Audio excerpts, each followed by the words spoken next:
আমার আর ভাল লাগে না, রোজ রোজ এই জিনিসগুলো হারিয়ে যায়, কোথায় যে যায়, কোন ভগবানের কাছে যায় আমি কিছু বুঝতে পারি না। রোজ একটা রোজের হয়ে গেছে, কিছু না কিছু হারাবে। কি হলো এখন রাগ করছিস? আরে আজকে এই অফিসে আমি ঘড়িটা পরে গেছি, আজকে জাস্ট এখন আমি সন্ধ্যাবেলা বেরাবো, নেই ঘড়ি, হারিয়ে গেছে। মানে কালো কালো সেম হয়েছে, সেম পুরো সেম হয়েছে। সে বন্ধুদের সাথে ঘুরতে গেছি, চশমা পরে গেছিলাম, হারিয়ে গেছে। কোথায় যায় আমি কিছু বুঝি না, কোথায় দেখে।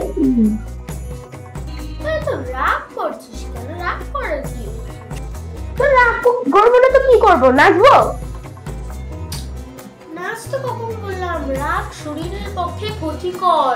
রাগ শরীরের পক্ষে ক্ষতিকারক, তা আমি কি করবো? আমি তো আমার জিনিসটা আর পেয়ে যাবো না। রাগ করিস না, এই নে এই বইটা পড়, মাথা পুরো ফ্রেশ হয়ে যাবে। এই বইটা পড়লে এটা হচ্ছে শ্রীমদ্ ভগবত। কথা তোর জ্ঞান আমি শুনতে চাই না, চুপচাপ থাক।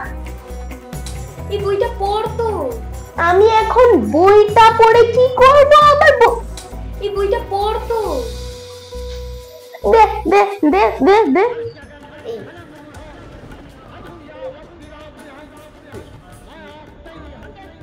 এত মোটা বই?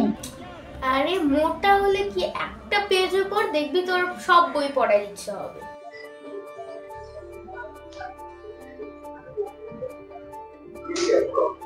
এখানে বাংলা লেখা, তুই জানিস না আমি বাংলায় পড়তে পারি না। ওটা ইংলিশে হয় না, ওই বই বাংলায় থাকে। তো তুই বানাবি?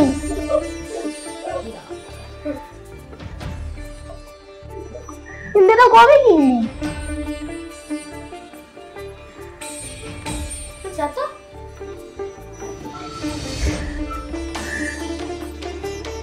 ধুর ব্যাংকটা একে আমার এখানে জিনিস হারিয়ে গেছে, আর ও আমার পড়তে দিয়েছে হচ্ছে শ্রীমদ্ ভগবত গীতা। বাহ, এইটা আমি পড়ে কি করব? যাই হোক, যদি একটু টেনশন দূরে হয়ে যায় তাহলে তো ভালোই, তো পড়েই দেখো।